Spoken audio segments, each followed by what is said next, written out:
Hello friends, welcome back to my channel. ಈ ದಿನ ನಾನು ಇಲ್ಲಿ ಬೋಟ್ ನೆಕ್ ಡಿಸೈನ್ನ ನಿಮ್ಮ ಜೊತೆ ಶೇರ್ ಮಾಡ್ತಾ ಇದ್ದೀನಿ. ಇಲ್ಲಿ ಬ್ಲೌಸ್ನ ಉದ್ದ ಬಂದು 14.5 ಇಂಚ್ ಇದೆ, ಮತ್ತು ಶೋಲ್ಡರು 8.5 ಇಂಚು, ಆರ್ಮ್ ಹೋಲ್ ಡೌನ್ ಬಂದು 7.5 ಇಂಚ್ ಇದೆ, ಮತ್ತು ಚೆಸ್ಟ್ನ ರೌಂಡ್ 4ನೇ ಒಂದು ಭಾಗ 11.25, ವೆಸ್ಟ್ 9.5 ಪ್ಲಸ್ 3 ಇಂಚ್. ಈಗ ಶೋಲ್ಡರ್ ಪಟ್ಟಿ 3 ಇಂಚ್ ಇದೆ. ಇಲ್ಲಿ ನೆಕ್ನ ರೌಂಡ್ ಬಂದು 3 ಇಂಚಿಗೆ ಮಾರ್ಕ್ ಮಾಡ್ತಾ ಇದ್ದೀನಿ. ಅದೇ 3 ಇಂಚು ಇಲ್ಲೂ ಕೂಡ ಮಾರ್ಕ್ ಮಾಡ್ಕೋಬೇಕು. ಮತ್ತೆ ಇಲ್ಲಿ ಒಂದು ಸ್ಕ್ವೇರ್ ಬಾಕ್ಸು ರೆಡಿ ಮಾಡ್ಕೋಬೇಕು. ಈಗ ನೆಕ್ನ ಪೂರ್ಣ ಉದ್ದ ಬಂದು 10.5 ಇಂಚು. ಈ 10.5 ಇಂಚು ಮತ್ತೆ ಇಲ್ಲಿ ನೆಕ್ ವಿಡ್ತ್ ಬಂದು 5.5 ಇಂಚ್ ಇದೆ. ಈ 5.5ನ ಇಲ್ಲಿ ಮಾರ್ಕ್ ಮಾಡ್ಕೋಬೇಕು. ಈಗ ಇಲ್ಲೂ ಕೂಡ ಒಂದು ಸ್ಕ್ವೇರ್ ಬಾಕ್ಸು ರೆಡಿ ಮಾಡ್ಕೋಬೇಕಾಗತ್ತೆ. ಈಗ ನಾನಿಲ್ಲಿ ಸಿಂಪಲ್ ಆಗಿರೋದು ಒಂದು ಬ್ಲೌಸ್ ಡಿಸೈನ್ನ ಡ್ರಾ ಮಾಡ್ಕೊತಾ ಇದ್ದೀನಿ. ನೋಡಿ, ಈ ರೀತಿಯಾಗಿರೋ ಪ್ಯಾಟರ್ನ್ನ ಇಲ್ಲಿ ನಾನು ಡ್ರಾ ಮಾಡ್ಕೊತಾ ಇದ್ದೀನಿ. ನೋಡಿ, ಈ ರೀತಿಯಾಗಿ ಸಿಂಪಲ್ ಆಗಿರೋ ನೆಕ್ ಡಿಸೈನ್ನ ಡ್ರಾ ಮಾಡ್ಕೊತಾ ಇದ್ದೀನಿ ಇಲ್ಲಿ. ಈಗ ಟಾಪ್ ಸೈಡ್ ಕೂಡ ಈ ಬೋಟ್ ನೆಕ್ನ ರೆಡಿ ಮಾಡ್ಕೋಬೇಕು. ಇಲ್ಲಿ ಒಂದು ಪೇಪರ್ ಪೇಸ್ಟಿಂಗ್ ತೊಗೊಂಡಿದ್ದೀನಿ, ಮತ್ತು ಈ ಪೇಪರ್ ಪೇಸ್ಟಿಂಗ್ ಮೇಲೆ ನಾವಿದನ್ನು ಟ್ರೇಸ್ ಮಾಡ್ಕೋಬೇಕಾಗತ್ತೆ. ಇಲ್ಲಿ ರೆಡಿ ಮಾಡಿರೋ ನೆಕ್ನ ಈ ರೀತಿಯಾಗಿ ಡ್ರಾ ಮಾಡ್ಕೋತಾ ಇದ್ದೀನಿ. ಮತ್ತೆ ಇಲ್ಲಿ ಒಂದು ಸೆಂಟರ್ ಲೈನ್ ಕೂಡ ಡ್ರಾ ಮಾಡ್ಕೋಬೇಕು. ಈಗ ಲೈನ್ ಕರೆಕ್ಟಾಗಿ ಫೋಲ್ಡ್ ಮಾಡ್ಕೋಬೇಕಾಗತ್ತೆ. ಮತ್ತೆ ಪಿನ್ ಹಾಕಿ ಈ ರೀತಿ ಬ್ಯಾಕ್ ಸೈಡ್ ಕೂಡ ಇದನ್ನು ನಾವು ಟ್ರೇಸ್ ಮಾಡ್ಕೋಬೇಕು. ನಾನಿಲ್ಲಿ 1.5 ಇಂಚಷ್ಟು ಮಾರ್ಜಿನ್ ಬಿಟ್ಟಿದ್ದೀನಿ. ನೋಡಿ, ಇದನ್ನ ಮತ್ತೆ ನಾನಿಲ್ಲಿ ಟ್ರೇಸ್ ಮಾಡ್ಕೊತಾ ಇದ್ದೀನಿ. ಈ ರೀತಿಯಾಗಿ ಟ್ರೇಸ್ ಮಾಡ್ಕೊಬೇಕು ಫ್ರೆಂಡ್ಸ್. ಮತ್ತೆ ಇಲ್ಲಿ 1.5 ಇಂಚಷ್ಟು ಬಿಟ್ಟಿದ್ದೀವಲ್ಲ, ಅದನ್ನ ಕರೆಕ್ಟಾಗಿ ಕಟ್ ಮಾಡ್ಕೋಬೇಕಾಗತ್ತೆ. ಮಧ್ಯಕ್ಕೊಂದು ಕಟ್ಸ್ ಮಾಡಿಕೊಂಡು ಈಗ ಇಲ್ಲಿ ಲೈನಿಂಗ್ ಫ್ಯಾಬ್ರಿಕ್ನ ಡ್ರಾ ಮಾಡಿರೋ ಪ್ರಕಾರವಾಗಿ ಕಟ್ ಮಾಡ್ತಾ ಇದ್ದೀನಿ. ನೋಡಿ, ಈ ರೀತಿ ಕಟ್ ಮಾಡ್ಕೋಬೇಕಾಗತ್ತೆ.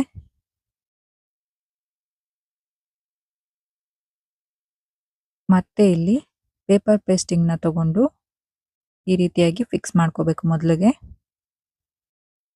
ಪೇಪರ್ ಪೇಸ್ಟಿಂಗ್ನ ಕೆಳಗಿಟ್ಟು ಲೈನಿಂಗ್ನ ಇದ್ರ ಮೇಲೆ ಹಾಕಿ ಮೊದಲಿಗೆ ಇಲ್ಲಿ ಪಿನ್ನಿಂದ ಸೆಟ್ ಮಾಡ್ಕೊತಾ ಇದ್ದೀನಿ. ಬೇಕಾದರೆ ನೀವಿಲ್ಲಿ ಐರನ್ ಕೂಡ ಮಾಡ್ಕೋಬೋದು.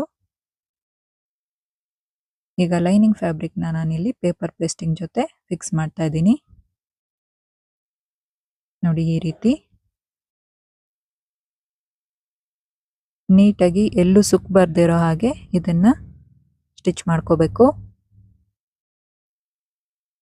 ನೀವಿದು ಐರನ್ ಮಾಡ್ಕೊಂಡ್ರೆ ನಿಮಗೆ ತುಂಬ ಈಸಿಯಾಗಿ ಫಿಕ್ಸ್ ಆಗುತ್ತೆ. ಇಲ್ಲಿ ಎಕ್ಸ್ಟ್ರಾ ಇರೋ ಪೇಪರ್ ಪೇಸ್ಟಿಂಗ್ನೆಲ್ಲ ಕಟ್ ಮಾಡಿ ತೆಗಿತಾ ಇದ್ದೀನಿ.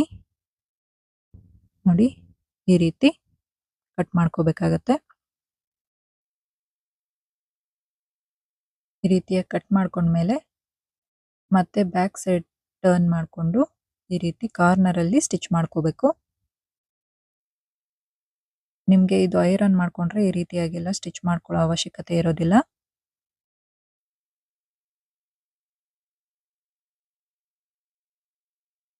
ಈಗ ಇಲ್ಲಿ ನಾನು ಮೇನ್ ಫ್ಯಾಬ್ರಿಕ್ನ ಕೂಡ ಕಟ್ ಮಾಡ್ಕೊಂಡಿದ್ದೀನಿ. ಮೊದಲಿಗೆ ಇಲ್ಲಿ ಪಿನ್ನಿಂದ ನೀಟಾಗಿ ಸೆಟ್ ಮಾಡಿ ಫಿಕ್ಸ್ ಮಾಡ್ಕೊಂಬಿಟ್ಟು ಆಮೇಲೆ ಇದನ್ನು ಸ್ಟಿಚ್ ಮಾಡ್ಕೊತೀನಿ. ಇಲ್ಲಿ ಮೇನ್ ಫ್ಯಾಬ್ರಿಕ್ ಬಂದು ಸ್ಟ್ರೈಟ್ ಆಗಿರಬೇಕು, ಅಂದರೆ ಸೀದದಲ್ಲಿರಬೇಕು. ಈಗ ಇಲ್ಲಿ 1 ಫೂಟ್ ಮಾರ್ಜಿನ್ ಬಿಟ್ಟು ಈ ಫ್ಯಾಬ್ರಿಕ್ಗಳನ್ನ ಅಟ್ಯಾಚ್ ಮಾಡ್ಕೋಬೇಕಾಗತ್ತೆ. ಈಗ ಮೊದಲಿಗೆ ಇಲ್ಲಿ ಸೆಂಟರಲ್ಲಿ ಮಾತ್ರ ಅಟ್ಯಾಚ್ ಮಾಡ್ಕೋಬೇಕು.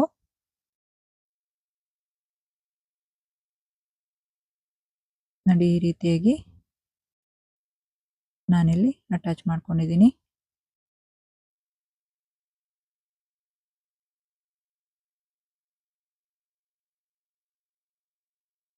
ಈ ರೀತಿ ಎಕ್ಸ್ಟ್ರಾ ಇರೋ ಪೀಸ್ನೆಲ್ಲ ಕಟ್ ಮಾಡಿ ತೆಗೆದು ಚಿಕ್ಕ ಚಿಕ್ಕದಾಗಿ ಕಟ್ಸ್ ಮಾಡ್ಕೋಬೇಕಾಗತ್ತೆ. ಈಗ ಮೈನ್ ಫ್ಯಾಬ್ರಿಕ್ನ ಈ ರೀತಿ ಟರ್ನ್ ಮಾಡ್ಕೋಬೇಕು. ಆ ಸೆಂಟರ್ ಹೋಲ್ ಇದೆಯಲ್ಲ ಅಲ್ಲಿಂದ ನೀಟಾಗಿ ಈ ರೀತಿ ಟರ್ನ್ ಮಾಡಿಕೊಂಡು ಈಗ ಇಲ್ಲಿ ಕಾರ್ನರಲ್ಲಿ ಸ್ಟಿಚ್ ಮಾಡ್ತೀನಿ. ನೋಡಿ ಈ ರೀತಿ ನೀಟಾಗಿ ಫಿನಿಶಿಂಗ್ ಕೊಟ್ಟು ಸ್ಟಿಚ್ ಮಾಡ್ಕೋಬೇಕು. ನೋಡಿ ಹೀಗೆ ಇದೇ ರೀತಿ ಪೂರ್ತಿ ಈ ನೆಕ್ ಡಿಸೈನ್ ಎಲ್ಲ ಸ್ಟಿಚ್ ಮಾಡ್ಕೋಬೇಕು.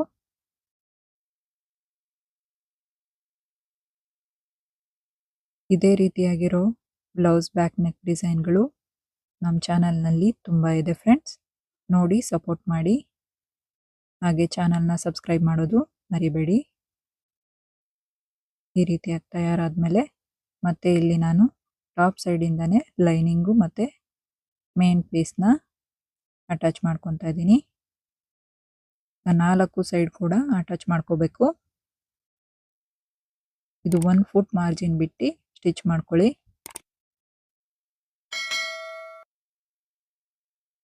ಇದು ತುಂಬ ಸಾಫ್ಟ್ ಆಗಿರೋ ಫ್ಯಾಬ್ರಿಕ್ ಆಗಿರೋದ್ರಿಂದ ನಾನು ಟಾಪ್ ಸೈಡಿಂದ ಸ್ಟಿಚ್ ಮಾಡ್ತಾ ಇದ್ದೀನಿ. ನೋಡಿ ಈ ರೀತಿಯಾಗಿ ಸ್ಟಿಚ್ ಮಾಡ್ಕೋಬೇಕು.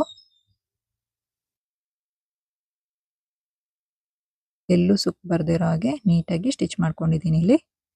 ಈಗ ಎಕ್ಸ್ಟ್ರಾ ಇರೋ ಫ್ಯಾಬ್ರಿಕ್ನೆಲ್ಲ ಕಟ್ ಮಾಡಿ ತಕ್ಕೋಬೇಕು.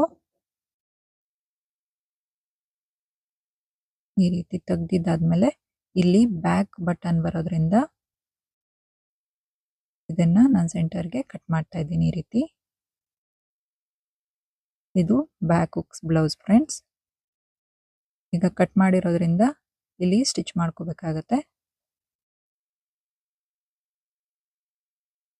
ಇಲ್ಲಿ ಇವಾಗ ನಾನು ಹುಕ್ ಪಟ್ಟಿ ರೆಡಿ ಮಾಡ್ಕೊತಾ ಇದ್ದೀನಿ. ನೋಡಿ ಈ ರೀತಿ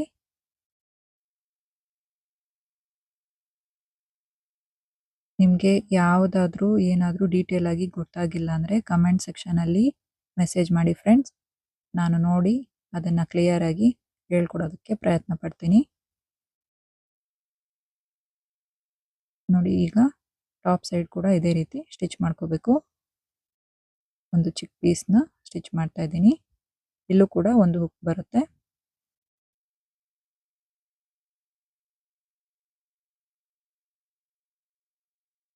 ಈಗ ಇಲ್ಲಿ 3 ಇಂಚು ಪೀಸ್ ತಗೊಂಡು ಇದನ್ನ ಮೇನ್ ಫ್ಯಾಬ್ರಿಕ್ ಜೊತೆ ಫಿಕ್ಸ್ ಮಾಡ್ತಾ ಇದ್ದೀನಿ.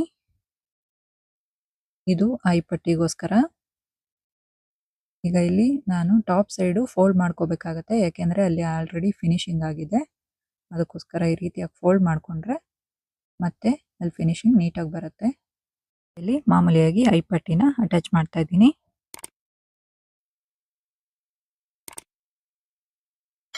ಮತ್ತೆ ಇಲ್ಲಿ ನಾವು ಚೆಕ್ ಮಾಡ್ಕೋಬೇಕಾಗತ್ತೆ ಎಲ್ಲ ಒಂದೇ ಲೆವೆಲ್ ಇದೆಯಾ ಅಂತ.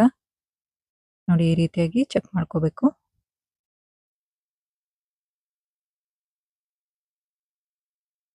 ಇಲ್ಲಿ ನಾನು ಅರ್ಧ ಇಂಚಿಗೆ ಮಾರ್ಕ್ ಮಾಡ್ಕೊತಾ ಇದ್ದೀನಿ.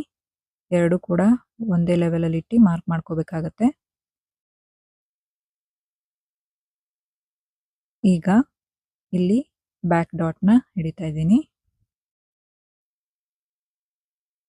ಮತ್ತೆ ಈ ರೀತಿಯಾಗಿ ತಯಾರಾಗಿದೆ ಫ್ರೆಂಡ್ಸ್. ಇಲ್ಲಿ ನಾನು ಈ ಮಾರ್ಕ್ ಮಾಡ್ಕೊಂಡಿದ್ದೀನಲ್ಲ ಇಲ್ಲಿ 1/2 ಇಂಚ್ಗೆ, ಆ ಥರ ಮಾಡ್ಕೊಳ್ಳೋದ್ರಿಂದ ನೀಟಾಗಿ ಒಂದೇ ಲೆವೆಲ್ ಆಗಿ ಬರುತ್ತೆ. ಇದು ಬಂದು ಮಾರ್ಕ್ ಮಾಡ್ಕೊಂಡಿರೋದಕ್ಕೆ ಅರ್ಧ ಇಂಚಷ್ಟು ಮಾರ್ಜಿನ್ ಬಿಟ್ಟು ಬ್ಯಾಕ್ ಪಟ್ಟಿ ಅಟ್ಯಾಚ್ ಮಾಡ್ಕೋಬೇಕಾಗತ್ತೆ. ನೋಡಿ ಈ ರೀತಿಯಾಗಿ ಸ್ಟ್ರೈಟಾಗಿ ಒಂದು 2 ಇಂಚಷ್ಟು ಪಟ್ಟಿ ತಗೋಬೇಕು. ಪಟ್ಟಿ ಸ್ಟ್ರೈಟಾಗಿ ಕಟ್ ಮಾಡಿಕೊಂಡು ಈ ರೀತಿ ಅರ್ಧ ಇಂಚಿಗೆ ಸ್ಟಿಚ್ ಮಾಡ್ಕೋಬೇಕಾಗತ್ತೆ. ಈಗ ಇಲ್ಲಿ ಟಾಪ್ ಸೈಡ್ ಕೂಡ ಸ್ಟಿಚ್ ಮಾಡ್ಕೋಬೇಕು. ಈ ರೀತಿ ನೀಟಾಗಿ ಫಿನಿಶಿಂಗ್ ಬರುತ್ತೆ ಫ್ರೆಂಡ್ಸ್. ಇದು ನೋಡಿ ಇಲ್ಲೂ ಕೂಡ ನಾನು ಸ್ಟಿಚ್ ಮಾಡ್ಕೊತಾ ಇದ್ದೀನಿ. ಈಗ 1/2 ಇಂಚ್ಗೆ ಫೋಲ್ಡ್ ಮಾಡಿ ಮತ್ತೆ ಇನ್ನೊಂದು ಫೋಲ್ಡ್ ಕೊಟ್ಕೋಬೇಕು. ಇಲ್ಲಿ ಡಬಲ್ ಫೋಲ್ಡ್ ಬರಬೇಕು. ನೋಡಿ ಈ ರೀತಿಯಾಗಿ. ಬೇಕಾದರೆ ನೀವು ಇಲ್ಲಿ ಹೆಮ್ಮಿಂಗ್ ಕೂಡ ರೆಡಿ ಮಾಡ್ಕೋಬಹುದಾಗುತ್ತೆ. ನೋಡಿ ಈಗ ಕ್ರಾಸ್ ಪೀಸ್ ತಗೊಂಡು ಬೋಟ್ ನೆಕ್ ಸೈಡು ಹಾಗೆ ಬಿಟ್ಟಿದ್ವಲ್ಲ ಅಲ್ಲಿ ಅಟ್ಯಾಚ್ ಮಾಡ್ಕೊತಾ ಇದ್ದೀನಿ. ಹೀಗೆ ನೆಕ್ ಸೈಡ್ ಕೂಡ ಸ್ವಲ್ಪ ಸ್ಟ್ರೆಚ್ ಮಾಡ್ಕೋಬೇಕಾಗತ್ತೆ.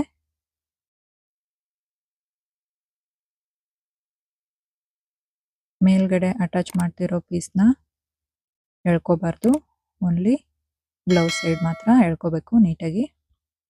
ಈಗ ಇಲ್ಲಿ ಚಿಕ್ಕ ಚಿಕ್ಕದಾಗಿ ಕಟ್ಸ್ ಮಾಡ್ಕೋಬೇಕು ರೌಂಡ್ ತಿರ್ಗೋ ಕಡೆ. ಇದನ್ನು ಕೂಡ ನಾನಿಲ್ಲಿ ಈ ರೀತಿಯಾಗಿ ಮೊದಲಿಗೆ ಟಾಪ್ ಸ್ಟಿಚ್ ಮಾಡ್ಕೊತಾ ಇದ್ದೀನಿ. ಈ ರೀತಿಯಾಗಿ ಟಾಪ್ ಸೈಡು ಸ್ಟಿಚ್ ಮಾಡ್ಕೊಳ್ಳೋದ್ರಿಂದ ನೀಟಾಗಿ ಫೋಲ್ಡ್ ಆಗುತ್ತೆ ಫ್ರೆಂಡ್ಸ್. ಮತ್ತೆ ನಾವು ಅದನ್ನು ಹಿಂಭಾಗಕ್ಕೆ ಟರ್ನ್ ಮಾಡಿ ಸ್ಟಿಚ್ ಮಾಡಬೇಕಾಗತ್ತೆ. ನೀವಿಲ್ಲಿ ಸ್ಟಿಚ್ ಬೇಕಾದರೂ ಮಾಡ್ಕೋಬೋದು, ಇಲ್ಲ ಹೆಮ್ಮಿಂಗ್ ಕೂಡ ಮಾಡ್ಕೋಬೋದು. ಈಗ ಎಕ್ಸ್ಟ್ರಾ ಇರೋ ಪೀಸ್ನೆಲ್ಲ ಕಟ್ ಮಾಡ್ಕೋಬೇಕು.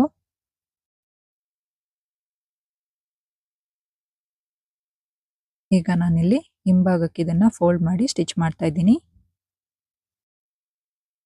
ನೋಡಿ 1 ಫುಟ್ ಮಾರ್ಜಿನ್ ಬಿಟ್ಟು ಸ್ಟಿಚ್ ಮಾಡ್ಕೊಳ್ಳಿ, ನೀಟಾಗಿ ಬರುತ್ತೆ.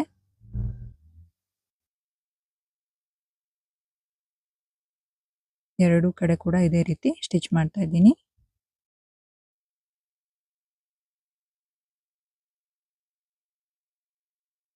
ಮತ್ತೆ ಇಲ್ಲಿ ಈ ರೀತಿಯಾಗಿ ರೆಡಿಯಾಗಿದೆ. ಈ ಡಿಸೈನ್ನ ಬಿಗಿನರ್ಸ್ ಕೂಡ ಈಸಿಯಾಗಿ ರೆಡಿ ಮಾಡ್ಕೋಬೋದು. ಇವತ್ತಿನ ಈ ಡಿಸೈನ್ ಈ ರೀತಿಯಾಗಿ ತಯಾರಾಗಿದೆ ಫ್ರೆಂಡ್ಸ್. ಈ ನೆಕ್ ಡಿಸೈನ್ ಹೇಗಿದೆ ಅಂತ ಕಮೆಂಟ್ ಮಾಡಿ ಹೇಳಿ. ವಿಡಿಯೋನ ಲೈಕ್ ಶೇರ್ ಮಾಡಿ, ಹಾಗೆ ಚಾನಲ್ನ ಸಬ್ಸ್ಕ್ರೈಬ್ ಮಾಡೋದು ಮರಿಬೇಡಿ. ಸಿಗೋಣ ನೆಕ್ಸ್ಟ್ ವಿಡಿಯೋದಲ್ಲಿ. ಧನ್ಯವಾದ.